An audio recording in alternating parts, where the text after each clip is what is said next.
A gente está fazendo hoje um bate-papo sobre economia durante a pandemia, no pós-pandemia, com Esther Dweck, professora de economia da UFRJ. Quem quiser convidar mais pessoas para acompanhar essa live, é só ir no triângulozinho aqui, convidar as pessoas, e depois eu vou colocar no canal de YouTube também. Mas, Esther, continua aí do ponto onde caiu. E foi justamente quando eu falei da dificuldade de acesso à internet, né? Olha só.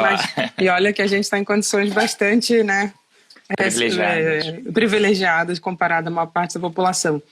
Né? Inclusive, essa semana eu tive um encontro com meus alunos da graduação, que justamente na universidade a gente está muito preocupada com como manter a atividade com os alunos, né? E aí vários me escreveram depois falando: professor, eu não consigo acompanhar inteiro, eu não consigo deixar meu vídeo aberto, os que têm acesso, né? Ou fica picotando, enfim. Isso né, as pessoas que têm ainda acesso à internet, enfim. Então, só para completar isso, esse é o problema de você não adiar o Enem, né? As pessoas entrariam com condições muito desiguais de quem está conseguindo manter. E olha que mesmo mesmo a gente sabe que na classe média, assim, muitas vezes uma casa tem 1, 2 computadores, então os pais em home office, os filhos em estudo remoto. Exato. Que também não é trivial. E imagina com uma parte da população que muitas vezes saiu um estudo, eu não peguei o estudo, alguém comentou comigo, depois eu quero confirmar, que inclusive a universidade, a FRJ, está fazendo um estudo com os alunos da universidade, hein? E tem gente que, quantas pessoas por cômodo, tinha famílias, numa taxa alta com mais de 6 pessoas num cômodo. Então vocês imaginam o que é isso, né, no Brasil. Então isso é um pouco a realidade de uma parte grande da população brasileira, e a gente não pode esquecer, né, disso na hora de pensar num exame como o Enem, que é para justamente facilitar o acesso, né? Acho que é isso. Mas, agradecer o Leno, que falou que o som tá bem melhor agora. Então vamos seguir. Ô, Esther, foi bacana a gente ter começado falando sobre educação, porque em tempos tão difíceis eu acho importante a gente tirar alguma coisa boa, né? Que na verdade é evitar mais um retrocesso, né? Mas enfim, queria que você comentasse um pouco também sobre essa dicotomia, né, que a gente vive hoje, porque parece, a Meire tá aí, beijo Meire, parece que a gente vive hoje, né, uma dicotomia entre aqueles que são contra o isolamento social e a favor, né, da economia, e aqueles que são contra a economia e, enfim, são a favor do isolamento social. Então, eu queria que você falasse um pouco sobre isso, né, que é alimentado diariamente pelo governo federal. E eu quis fazer essa live também hoje um pouco com esse objetivo, né, de mostrar que aqueles que são a favor do isolamento social não são contra a economia, muito pelo contrário. Então, eu queria que você comentasse um pouquinho sobre isso. Não, acho ótimo. Acho que essa pergunta é engraçado, que essa pergunta, né, ela já está rondando desde o início, né, da discussão da pandemia no Brasil e das decisões de adotar quarentena, né, pelos estados, municípios, né? E a gente fez, não sei se você conheceu, na verdade a gente não, né? São os alunos da UFRJ com uma aluna da PUC também, não sei se é um ou outro aluno da PUC, e eles têm um grupo chamado A Gazetinha. E aí, logo no início, eu fiz um gráfico para mostrar que não existe essa dicotomia entre educação, entre economia e saúde, e isolamento, né? E eles fizeram um vídeo super didático, que eu vou te passar depois, se quiser passar para o pessoal. Muito legal, eles são A Gazetinha, eles fizeram um vídeo animado, excelente, assim. Porque o que eles estão falando no vídeo, né, que era o debate que a gente tinha no nosso grupo de pesquisa. Que assim, acho que logo no início saiu um estudo do MIT, comparando com a crise da gripe espanhola, né? E mostrando que as cidades que fizeram isolamento mais rápido no início da pandemia conseguiram 2 coisas importantíssimas. Uma que é o que a gente chama, né, de achatar a curva de contágio, né? E com isso evitar um caos no sistema de saúde, né? E elas puderam, ao contrário, que é o que, por exemplo, da China, que fez rapidamente um lockdown naquela cidade onde estava acontecendo, conseguiu controlar rapidamente a expansão e conseguiu reabrir a economia depois, né? Com muito menos perdas, com muito menos morte, com muito menos caos social, né? E por outro lado, quando você não faz um isolamento, ou você faz como a gente está fazendo, que é alguém fala que é para fazer e aparece na televisão falando: olha, o isolamento é a melhor medida, e alguém vai falar: não, saiam para as suas ruas, porque senão a economia vai parar, o desemprego mata mais do que... Na verdade, a gente ficou numa situação intermediária e infelizmente a gente está vendo, como você começou no início falando, das mortes, né? E o que precisava se fazer, né, para que a gente não tenha dicotomia efetiva? É, na verdade, o que vários países fizeram. Você adota as medidas mais restritivas de isolamento e, portanto, que terão impactos na economia, porque é inevitável, né? Você vai ter lojas fechadas, você vai ter gente deixando de trabalhar. Quem pode vai trabalhar remotamente, quem não pode, e isso vai ter impacto na atividade econômica naquele período. O governo, ele tem condições, e no Brasil a gente mostrou que era possível, né? Foi muito claro como é possível você ampliar os gastos. Você garante nesse período um auxílio tanto às famílias quanto às empresas. Foi exatamente o que você falou, você tem toda a razão. Não adianta só... a transferência às famílias é essencial, principalmente para evitar fome, evitar questões mais graves, mas também as empresas, porque as empresas vão ter queda do fluxo de caixa naquele momento, né? Então você tem que ajudar os dois. Tem que ajudar também os estados e municípios que vão ter.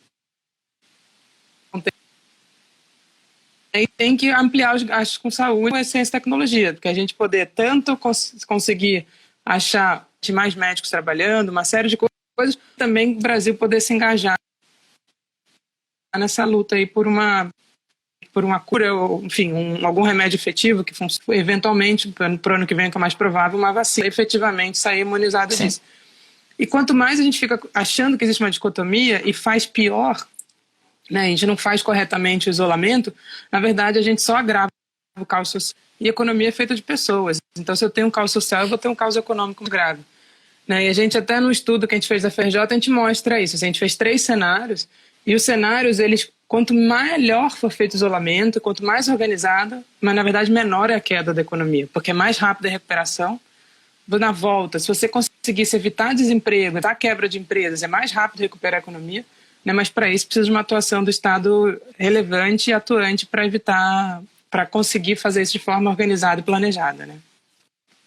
Sim, é muito ruim, né? Isso que você falou, né? Assim, a gente tem hoje uma contradição muito grande, a gente acompanha isso na política no dia a dia, né? Governadores e prefeitos falando uma coisa, o governo federal pelo Bolsonaro falando outra.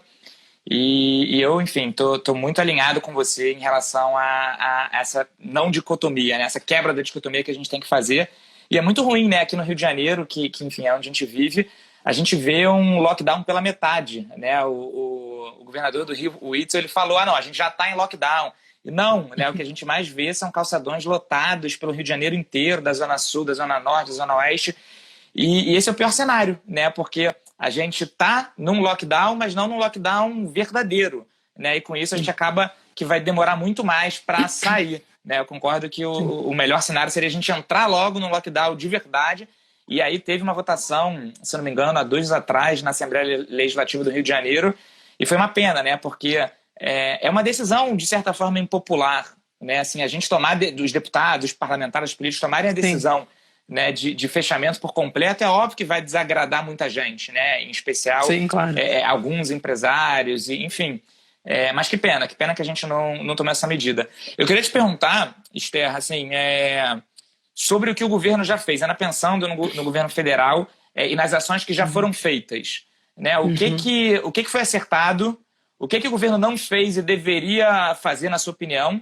E aí queria que você aproveitasse e falasse um pouco também sobre a renda básica, né? A tão polêmica renda básica que inicialmente veio com uma proposta do governo de R$200, a oposição lutou e aumentou esse valor. Queria que você comentasse um pouquinho sobre a renda. Não, ótimo. Bom, em relação ao que o governo já fez, eu acho que tem muitas coisas na linha certa, porém não na intensidade certa, né? Não no volume de recursos certos, né? Então eu acho... E o que é muito grave é que foi muito... Assim, demorou muito, né? Então, se a gente pensar...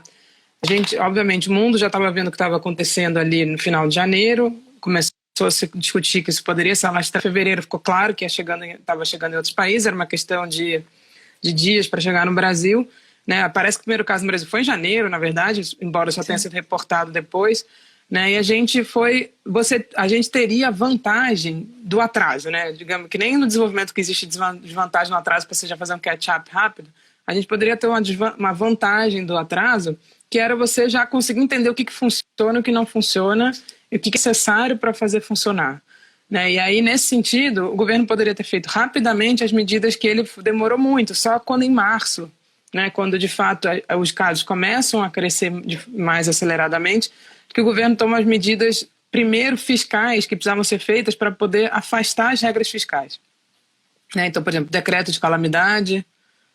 eu caí de novo. Não, tá rodando aqui, eu tô te ouvindo. Tá rodando? Tá. Eu tô te ouvindo, mas a imagem tá congelada. Voltou. Ótimo, que bom. Agora voltou. E aí o governo demorou muito, né, para fazer as medidas. Lembra que no início o governo falava, bom, primeiro que era uma gripezinha que com 5 milhões, sei lá, 5 bilhões resolvia o problema, né? E aí tava com essa, não tem problema, a gente faz aqui um ajuste, corta ali para poder pagar isso aqui. E, obviamente, né, demorou para que se entendesse a gravidade e o que era necessário. E aí, quando começou a fazer, começou com a medida mais rápida e necessária, que era o auxílio emergencial. E é isso que você falou. Veio do... O governo disse que faria... Vieram algumas medidas iniciais que eram remanejamento de gasto. Então, teve aquela antecipação de pagamento do abono, pagamento de 13º da aposentadoria, mas tudo para junho. Ou seja, já nem chegou, né? Em quando seria o pagamento, né? Algumas postergações de impostos, que eram importantes serem feitas, e um anúncio de 5 bilhões para a saúde, que era um remanejamento dentro da própria saúde. Inclusive tirando de atenção básica e jogando para poder enfrentar o coronavírus, né? Ou seja, não era nenhum recurso novo.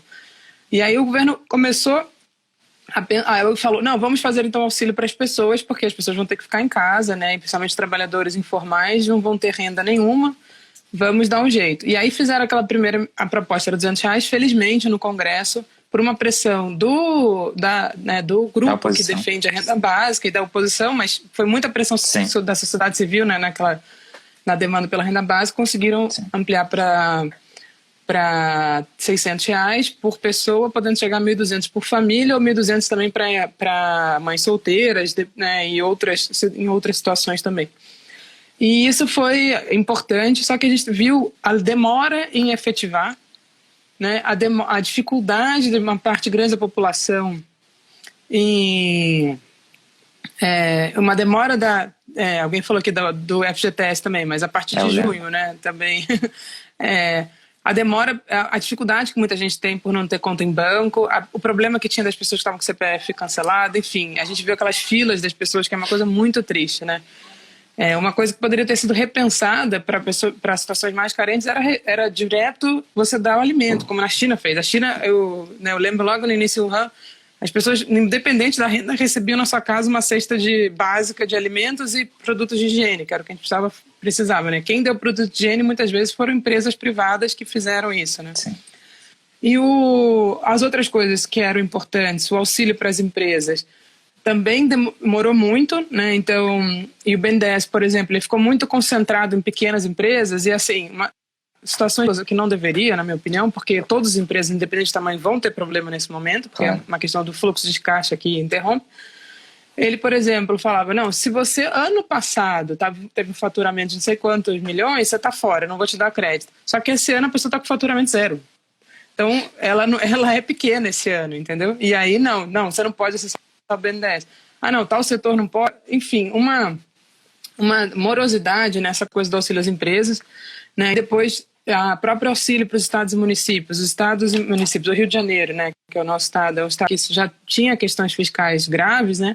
Que, obviamente, o ICMS, ele basicamente depende da produção local, né? E estava despencando, né? E o governo realmente estava pedindo auxílio para o governo federal e não esse auxílio até agora, né, demorou a ser aprovado no Congresso, o governo federal ficou fazendo barganha, dizendo que não ia aceitar, e ficou com essa barganha aí, tentando, né, e uma coisa que você falou, que fica o tempo inteiro os estados falando uma coisa, o governo federal falando outra, na verdade o governo federal usando isso como uma briga política. Ele diz que quem está politizando são os estados, né? Quando na verdade ele que está politizando, está ajudando alguns governadores, não está ajudando outros, aqueles que ele enxerga como potenciais rivais na eleição não estão sendo ajudados. E assim, e quem sofre, obviamente, não é o governador, né? Claro. Quem está sofrendo é a população que está deixando de ser assistida. Né? E eu acho uma outra coisa importante também foi realmente a questão... Tem uma questão do sistema financeiro também. Você precisava fazer política para o sistema financeiro. E essas, como dependem do Banco Central diretamente, muitas vezes não passam por aprovação de leis, foram mais céleres, né? E mais rápidas e em montantes muito mais volumosos. Mas muitas delas ajudam a evitar uma crise no sistema financeiro, mas não necessariamente fazem com que o dinheiro saia do sistema financeiro para as empresas. Né? Quem realmente tem capacidade de fazer isso numa crise, você não pode esperar que um banco privado vá atuar contra o seu próprio, né, a sua própria atividade. Quem tem capacidade de fazer isso são os bancos públicos, que estão, infelizmente, sendo reduzidos e sem capacidade de atuação agora, infelizmente. Né? Mas acho isso. Então foi a direção certa, porém na intensidade e em volumes muito baixos. E uma coisa importante, só rapidamente, Eu participo de um grupo, né, que a gente, enfim, até semana passada, se não me engano, a gente fez um documento para mostrar os impactos da emenda constitucional 95, que é uma coalizão grande. Explica um pouco o que é a emenda para as pessoas que estão perfeito, vou já. Mas aí só uma coisa, a gente também está fazendo acompanhamento da execução das despesas que o governo anuncia, né? Então ele fala assim, 30 bilhões para a saúde, mas quanto de fato já foi gasto? Está baixíssima a execução. Demorou muito, porque e é uma coisa importante também as pessoas saberem, a maior parte dos gastos com saúde, o governo federal dá o recurso, mas quem gasta são os estados e municípios. Então o repasse do governo federal para os estados e municípios estava demorando muito. Né? Então, eles anunciaram um volume, vamos botar mais 10 bilhões, e o dinheiro não chegava na ponta. Né? Então, de novo, esse problema de você fazer as medidas, todo o pacote de medidas, se olhar, parece bom, porém, ele tem vários problemas de execução e de ser lento. E aí, em relação à emenda constitucional 95, só para falar sobre isso, esse é um dos meus assuntos já, que desde 2016 eu falo sobre isso, ela é chamada teto de gastos. Né? Talvez se eu chamasse ela pelo apelido, as pessoas reconheceriam melhor. Foi o teto de gastos, né? Lá de 95, que foi aprovado, não em 95, foi aprovado em 2016, para vigorar a partir de 2017. E que, na verdade, ao contrário do que se dizia na época, né, de que era um congelamento dos gastos, que a partir dali a gente ia escolher prioridades, na verdade, ele gera uma sucessão de cortes de gasto. Né? Eu refiz a estimativa recentemente, então o gasto público federal vai cair mais de 4 pontos do PIB, né? Usando a estimativa de PIB do governo, né? Para os próximos anos, vai cair 4 pontos, que equivale a mais de 20% do volume total que se tem de gastos públicos. E, na verdade, você está com os investimentos públicos quase zerados, áreas como ciência e tecnologia, cultura, direito de cidadania, habitação, tudo isso os recursos estão quase zerados já. Né? Então, realmente, a gente está numa situação muito grave. E que esse ano você afastou esse teto de gastos, né, por conta tem uma cláusula de escape na emenda para situações de calamidade, que é o caso que a gente está vivendo. Mas o ano que vem, que a gente vai precisar retomar a economia, essa emenda volta a vigorar. E aí, quando você vai precisar de mais investimentos públicos, de mais atuação do Estado, de redistribuição de renda, de uma série de coisas, você não vai ter para fazer, porque essa emenda volta a funcionar e, enfim, isso acaba travando muito a atuação do Estado, né? Só para a gente encerrar, esgotar esse assunto da renda básica. Desculpa. Eu estou vendo mais recentemente só um debate, não só se é suficiente ou não, e aí você comentou já um pouco sobre o aumento de 200 para 600, sobre as outras ações, mas também, enfim, eu vi um debate cada vez mais forte de até quando, né? Algumas pessoas defendendo que isso se torne uma política mesmo universal, permanente, outras que querem pelo menos estender um pouco mais. Queria que você comentasse um pouquinho para a gente depois entrar no outro tópico. Não, perfeito. Eu acho que assim, a discussão da renda básica ela tem 2 matizes, assim, né? que eu sempre discuti, independente da situação atual, né? Eu acho que tem um lado que para mim é o lado que torna ela uma coisa central, que é as pessoas terem direito e terem uma certa autonomia de renda por serem cidadãs de um país, né? Então, elas não dependerem do mercado, não dependerem de vender só a força de trabalho, né, digamos assim, para poder terem condições de minimamente sobreviver, né, para serem uma renda básica de cidadania. Tem um outro lado que acha que uma renda básica deveria substituir todos os outros serviços do Estado. Não, você dá um dinheiro para a pessoa, como se fosse inclusive quando chamaram de Corona Voucher, né, o voucher tem um pouco essa ideia. Você dá dinheiro e a pessoa compra os serviços públicos. Né? É completamente diferente da primeira visão, onde aquilo ali é só um complemento a todas as outras formas que o governo faz para poder garantir uma renda para as pessoas, que são formas indiretas.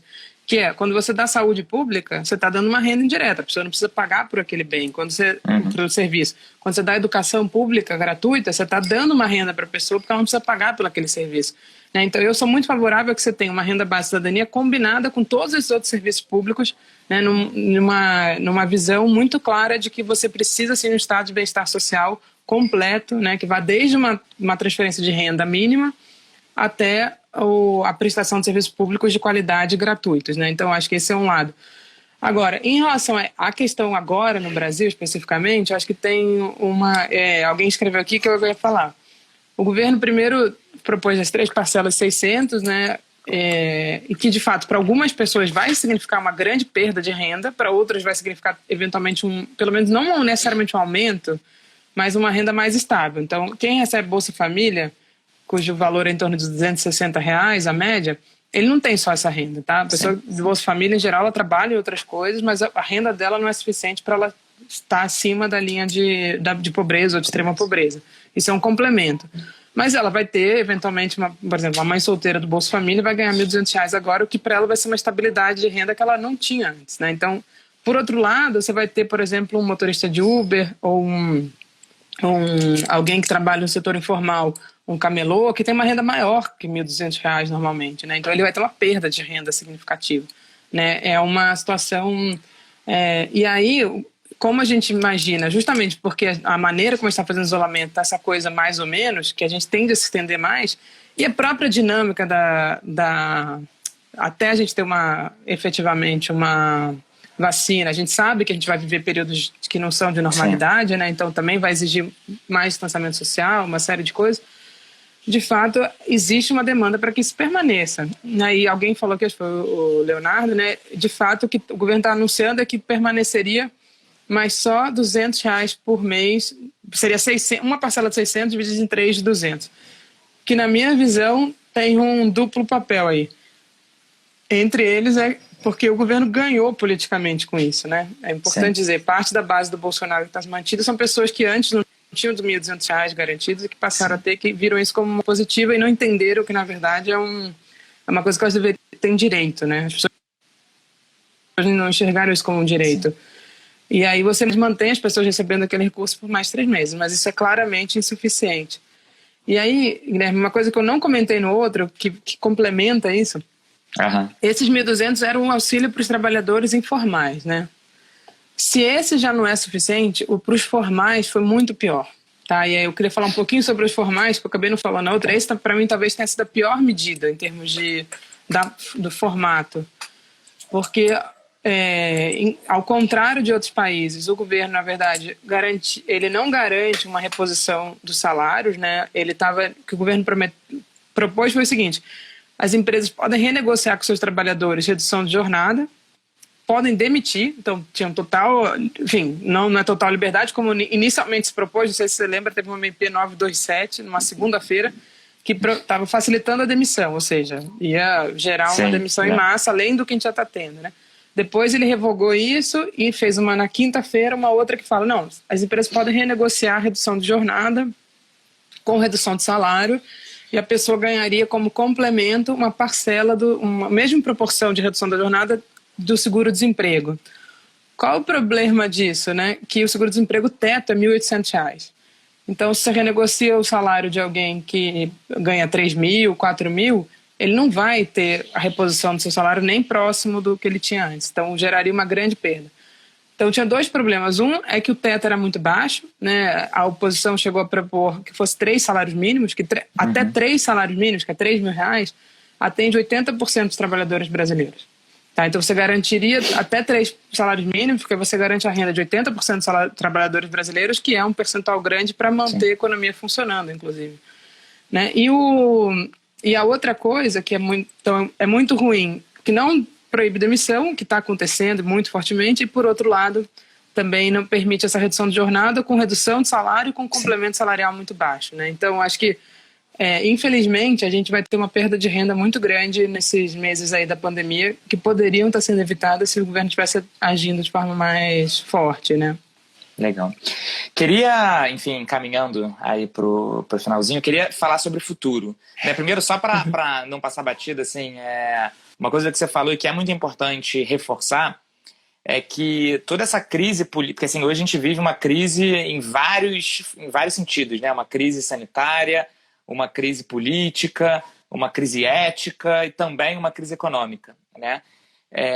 Enfim, e a gente já comentou aqui algumas vezes sobre o quão ruim é essa crise política e esse não entendimento, não diálogo entre governo federal e governos estaduais, prefeituras, mas também, né, e aí você comentou e eu já falei isso em outras lives também, muito ruim esse negacionismo, né? Assim, muito, muito, muito ruim que a gente tenha demorado tanto, né? A gente não, né? Mas o governo federal e algumas pessoas, e as pessoas que tomam muitas decisões, infelizmente, tenham demorado tanto e negado tanto mesmo, né? Um governo que, de forma geral, é muito negacionista e com o coronavírus, infelizmente, não foi diferente, né? Tratando como uma gripezinha e, mesmo hoje, continua ainda negando muitas coisas. A gente vê agora declarações absurdas dele em relação à cloroquina. Enfim, é muito complicado e isso, sem dúvida nenhuma, prejudica muito a economia também. É importante que isso fique bastante evidente para todo mundo, né? Que, obviamente, o que as pessoas sentem mais imediatamente são as perdas de vidas, né, que vão se somando a cada dia, mas, sem dúvida nenhuma, também esse governo completamente atrapalhado e negacionista faz com que a economia, enfim, demore mais para se recuperar. Mas eu queria falar um pouco sobre perspectivas para frente, né? Assim, a gente sabe, quando eu fiz uma live com a professora Cláudia Cochin e com outras pessoas de educação, elas falavam, não tem como a gente negar que vão ter perdas muito grandes, né? Em que a gente vai, quando passar esse período mais agudo da pandemia, a gente vai ter dado muitos passos para trás, né? Eu acho que na economia não é diferente, né? Sem dúvida a gente vai, quando passar, né, esse período mais agudo da pandemia, ele vai passar, é importante que a gente tenha isso muito claro também. Assim, de forma bem objetiva, o número de desempregados no Brasil vai aumentar, já está aumentando, né, mas vai aumentar ainda mais. Então, eu queria que você falasse um pouco isso, sobre quais são as perspectivas, e aí, tanto a nível nacional, como mais especificamente, você puder falar um pouquinho Rio de Janeiro, em relação a desemprego, e que ações que têm que ser tomadas, na sua visão, quando as atividades puderem voltar à sua atividade normal, né? Quando o comércio voltar a abrir com força total e por aí vai, quais são as medidas do Estado que têm que ser tomadas para, de certa forma, impulsionar e, enfim, e as coisas voltarem a minimamente serem como eram antes? Então, acho que tem primeira coisa em relação ao negacionismo, né? Acho que isso é central, né? Infelizmente, ele é grave não só na maneira como a gente está lidando com a pandemia, mas também na maneira como a gente vai sair da pandemia. Né? E aí eu vou falar porque tem o negacionismo, na minha opinião, também econômico, tá? E em relação a coisas que estão sendo discutidas no mundo. O Financial Times, que é um jornal, né, do setor financeiro internacional, fez um editorial bonito, em 3 de abril desse ano, falando, olha, a crise expôs a fragilidade do nosso contrato social. Né? A gente tem uma desigualdade muito grande, a crise está mostrando como isso impacta negativamente todo mundo, né? Porque se você tem um vizinho que não tem condições de manter uma higiene, na verdade, ele está em risco, você está em risco também. Né? Então, é uma coisa importante as pessoas entenderem que, por exemplo, ter um sistema público de saúde é bom não só para quem acessa, mas para toda a sociedade. Né? Quando a gente faz vacinação em massa, consegue efetivamente imunizar uma sociedade, né, a gente está beneficiando todos. Né? E eu acho que isso é uma coisa que as pessoas muitas vezes desconhecem. E, infelizmente, né, e aí vamos voltar primeiro aos impactos negativos. Acho que a gente fez um estudo e até aproveitar para falar, a gente já lançou uma versão dele resumida, a gente vai fazer um seminário grande na terça-feira para lançar o estudo completo. E aí a gente viu o seguinte, né, como eu comentei, né, 3 cenários, o cenário que a gente trabalha como referência, uma queda no PIB de 6%, mas que levaria a uma queda de poderia levar até 8 milhões de empregos, né, uma queda de até 8 milhões de empregos no Brasil, muitos concentrados, a queda de emprego, em setores que são relevantes para o Rio de Janeiro, que é serviços, né? Serviços ligados serviços que a gente chama outros serviços, que inclui principalmente a parte de alimentação, mas também serviços domésticos, né? Que estão sendo muito afetados, porque tem gente que está tendo condições de manter os seus, né? Mas muita gente não está tendo, então está tendo muita demissão. Foi um dos maiores, né? O maior número de aumento de desemprego na última PNAD que foi apresentada era no serviço doméstico, né? Então, você tem e setor de comércio muito afetado e o setor de construção civil. E no Rio, né, se a gente pegar construção civil e comércio e serviço no Rio, dá mais de 80% dos serviços no município, mas também o estado tem uma composição parecida, tá? Porque é um estado, um município muito centrado na prestação de serviço. Né, e é muito grave, né? No cenário mais grave, que seria um cenário, enfim, que a gente pode caminhar se a gente continuar nesse caos político e social que a gente está vivendo, que agrava o quadro econômico, é muito importante dizer isso, né? Essa disputa política agrava o quadro econômico. a gente imagina que poderia chegar a uma queda até 11% do PIB, com 14, possíveis até 14 milhões de aumento de desemprego, né? O que seria um cenário muito catastrófico.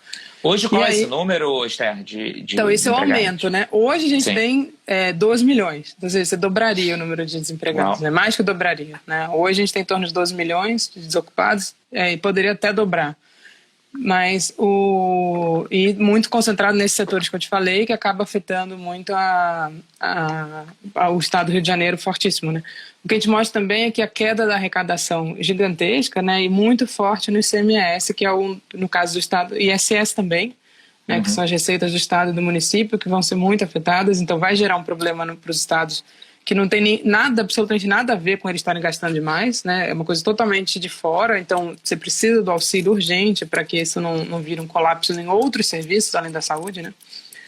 E, portanto, assim, o que você precisaria para evitar isso, né, na minha visão, o que a gente precisaria fazer? Então, recuperando um pouco esse editorial do Financial Times, que, enfim, eu já pensava isso antes, né? Eu escrevi até um texto logo no início no primeiro fim de semana que começou a quarentena no Rio, eu escrevi um texto, depois eu posso te mandar também, falando disso, né, que a gente falava de uma grande transformação, que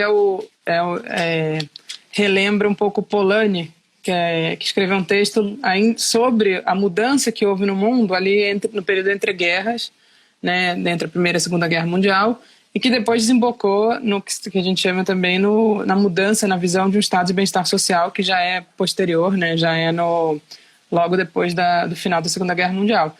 E é um pouco a situação que a gente está vivendo. Assim, o Polanyi estava falando, olha, a gente vinha de um liberalismo muito grande na década de 20, na verdade até antes, né, e isso gerou crises sociais gravíssimas, né, gerou a crise de 30, etc., inclusive associada a isso, e você... A partir daquele momento começa uma mudança no início para a guerra, né? Você começa a mudar a atuação do Estado e começa a reduzir desemprego, você começa a fazer uma série de políticas que vão puxando a população. E aí depois da crise, né, depois da guerra, depois da Segunda Guerra Mundial, você tem ali o que a gente chama, o mundo ocidental, na verdade, né, o mundo capitalista, e foi, inclusive a União Soviética foi excluída dessa discussão, né? Então não tem nada a ver com o comunismo, no sentido que as pessoas acham que isso é comunista, mas não é. Era uma defesa do capitalismo, digamos assim. Foi uma coisa montada pelos Estados Unidos e pela Inglaterra para repensar a ordem mundial depois da Segunda Guerra Mundial, para evitar crises e consequentemente crises sociais e uma guerra mundial, como a gente viu, né? Enfim, com todas as consequências gravíssimas.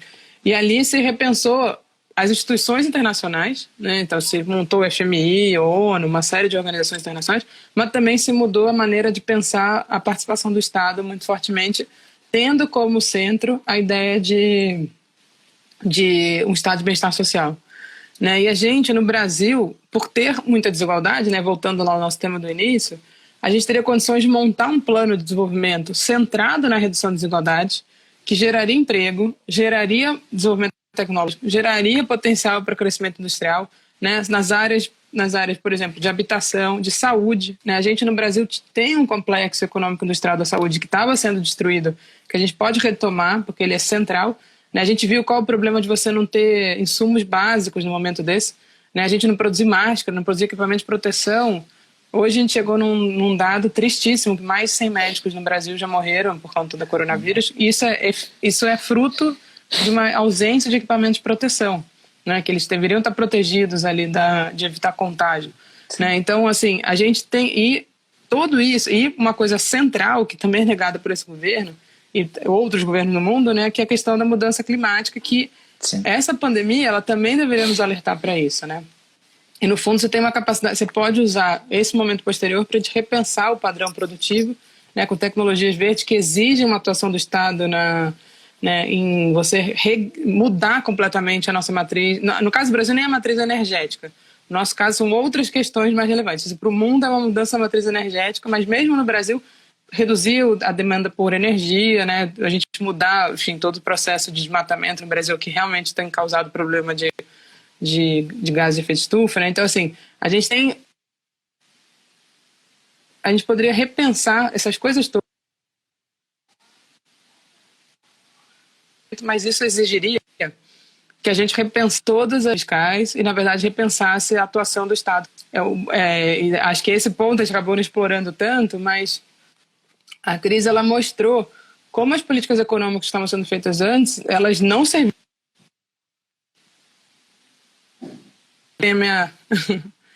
A minha visão do terraplanismo econômico, né?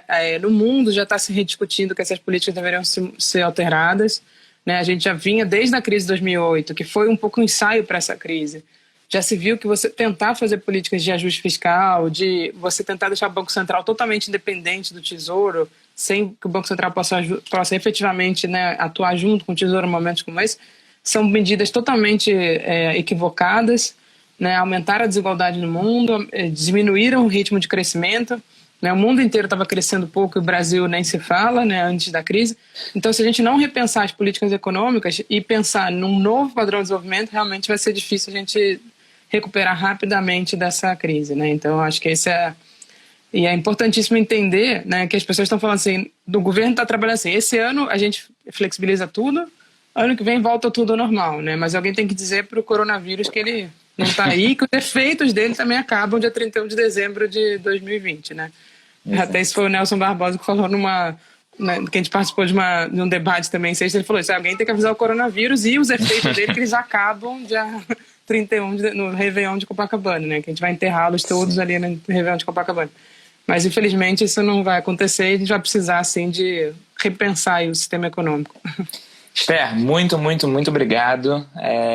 Como a gente falou no início, essa live, enfim, estou fazendo uma série de lives aqui no meu Instagram. Ainda não tinha feito uma sobre economia, quis chamar a Esther aqui para que a gente pudesse trazer um pouco esse assunto, que é um assunto dos mais importantes, né, durante também pós-pandemia. Então, foi muito bacana te escutar, admiro muito o seu trabalho, agradecer o Edu Ravetti que fez essa ponte. Sim, a ponte. Vamos continuar aí se falando bastante. Dizer que essa live vai ficar aqui, assim que terminar, ela fica no ar aqui no Instagram, mas vou colocar no YouTube também. Quem quiser seguir lá é canal do Cohen no YouTube. E isso, muito, muito, muito obrigado. Se cuida e a gente vai se falando. Agradeço a todo mundo que acompanhou aí também. Muito obrigado. Isso, obrigada também. Obrigado pelo convite. Se cuida e todos se cuidem também. Tchau, tchau. Beijo. Tchau.